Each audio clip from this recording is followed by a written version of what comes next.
Com certeza você já assistiu um filme e pensou, poxa, isso aqui era pra ter sido bom, hein?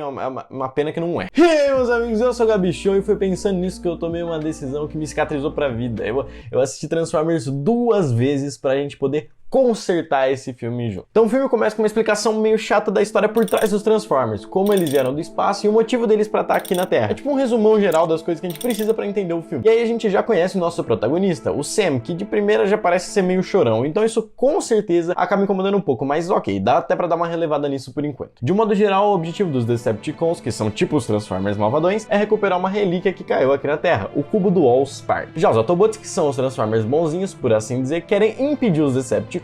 O motivo bem resumido é que basicamente esse cubo contém energia para gerar a forma de vida dos Transformers, e os Decepticons querem ele para dominar o universo. Mas a jornada inteira do filme é sobre o Sam, o nosso protagonista, ajudando os Autobots na missão deles porque o avô dele acidentalmente encontrou esse cubo e ativou um tipo de GPS para ele, enquanto o exército americano, que é claro que tinha que estar no filme, tá com o cubo e estuda os Decepticons para entender o que eles querem aqui na Terra. Até parece uma sinopse bem interessante, ela é bem sólida, mas por algum motivo Transformers foi uma baita decepção para mim. Então eu fui atrás de entender esse motivo e eu pensei, se esse filme podia ser bom, mas é ruim, por que não consertar o roteiro desse filme e fazer ele ficar realmente interessante? Mas isso tem um motivo, é porque eu não sou um canal de análise, muito pelo contrário, eu não tô aqui pra te falar se um filme é bom ou ruim. Na realidade você pode assistir esse filme pra decidir isso por si só. Não, eu tô aqui pra te ensinar os acertos e erros dos roteiros de Hollywood pra gente poder aprender com eles. Então deixa eu te mostrar o que dá pra gente aprender com os erros de Transformers e muito mais interessante que isso, deixa eu te convidar pra imaginar um novo jeito de contar a história desse filme. Com certeza você vai me perguntar quais são os maiores problemas desse filme, Gabichão. E eu te digo, meu amigo, pra mim tem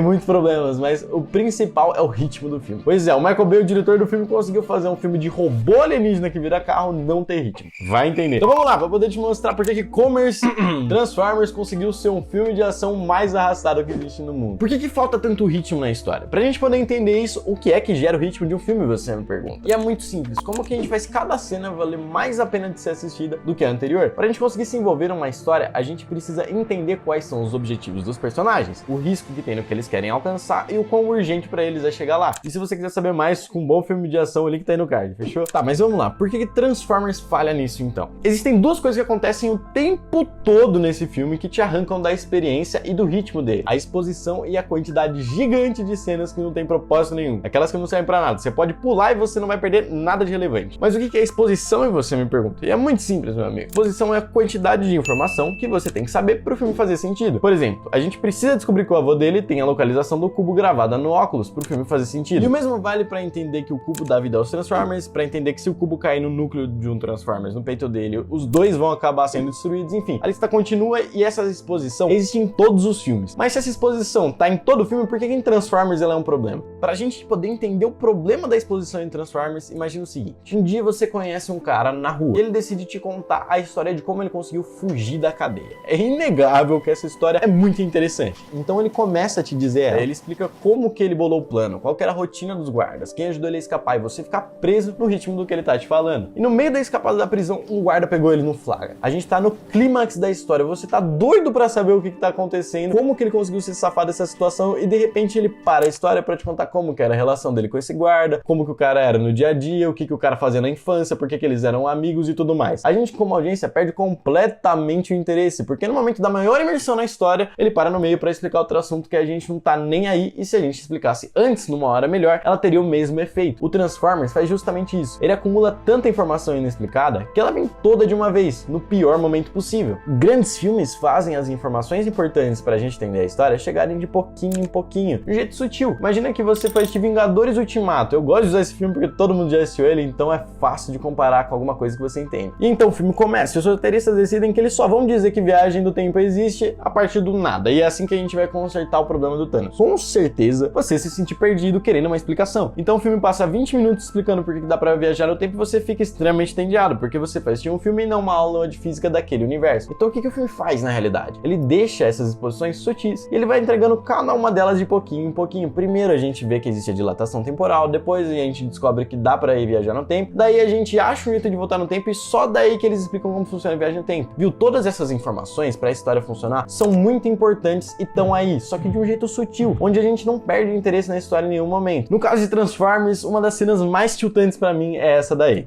If all else fails, I will unite it with the spark in my chest. That's suicide. Essa cena é tão problemática que quando ela entra na tela, ela te tira da experiência no filme de dois jeitos diferentes. A única coisa que começa a passar na nossa cabeça como audiência é: será só por esse cubo no peito pra acabar com a guerra? Por que eles não fizeram isso antes? Lá no planeta deles mesmo, sabe? Sei lá. E muito pior do que isso, na realidade, te tira da experiência de uma forma porque ela conta o que vai acontecer no futuro. Essa informação do Optimus é tão deslocada e ela é tão jogada de um jeito nada sutil que eu tenho certeza absoluta que você assistindo Transformers sabia que isso ia acontecer em algum momento. Eles iam pôr o cubo no peito de algum Transformers. E é por isso que, falando em cena forçada, a gente tem essa maravilha aí.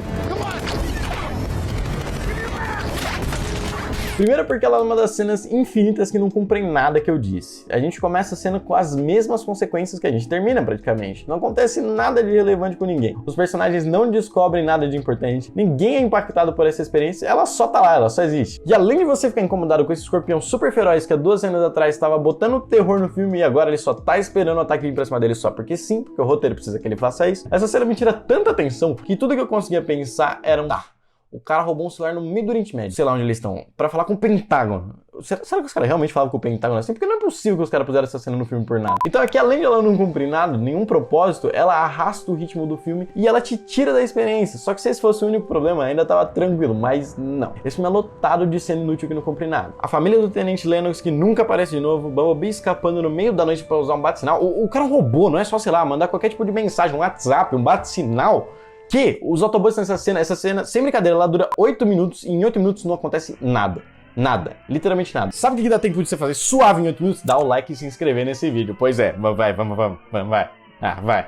Vamos lá. Eles ficam procurando esse óculos durante 8 minutos e eles nem encontram. E agora, sabendo disso, como que a gente cria uma atmosfera pra entrar nesse ritmo? E é aí que eu vou te contar a versão boa de Transformers, com a atenção que esse filme merece de verdade, mostrando pra você o caminho que eles deveriam ter seguido pra produzir o filme. Lembra da versão original que eu te resumi ao longo desse vídeo e vai comparando com essa na sua cabeça, porque a gente vai consertar Transformers junto.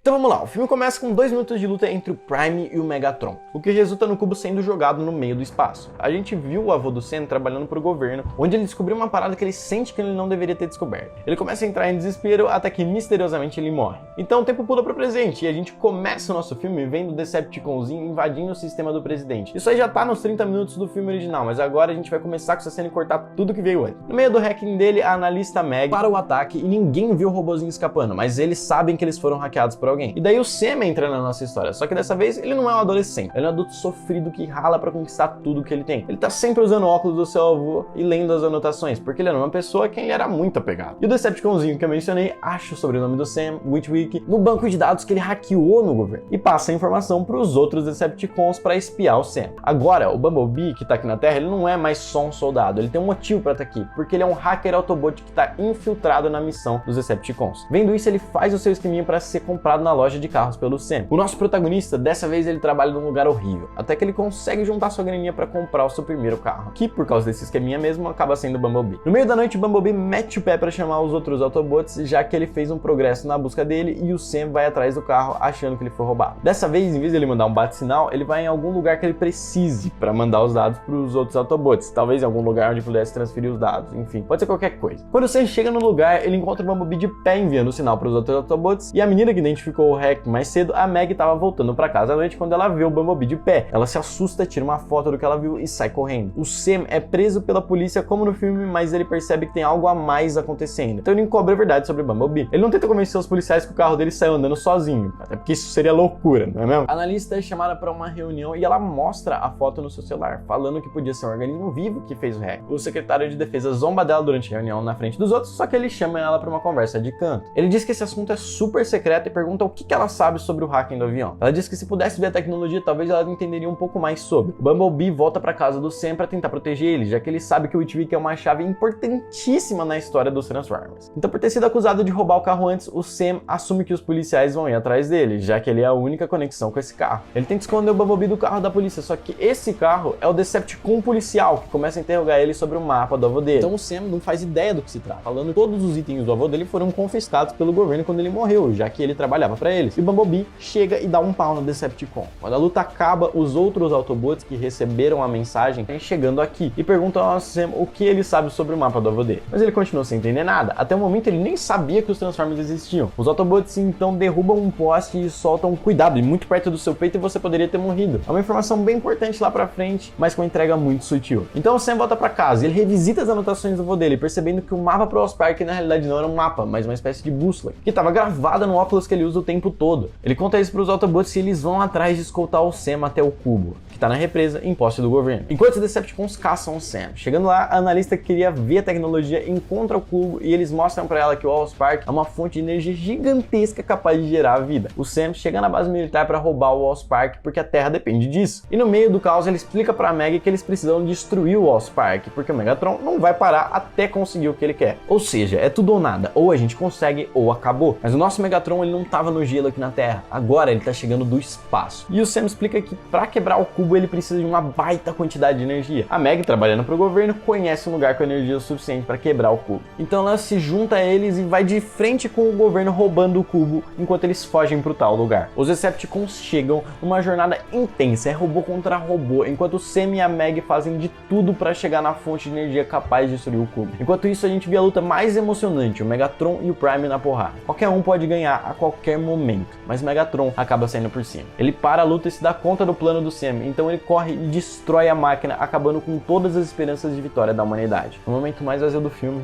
o Sam, o nosso herói, quando tudo tá perdido, lembra da fala do Autobot sobre o poste de energia e merge o Oz Park no peito do Megatron, encerrando a nossa saga.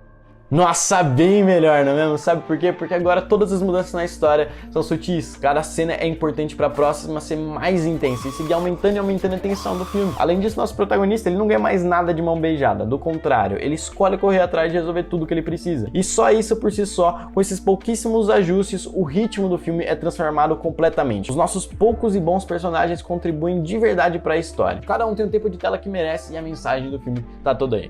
O próximo filme que eu quero consertar é Homem-Aranha Longe de Casa, então comenta aqui embaixo se você acha que eu deveria fazer isso.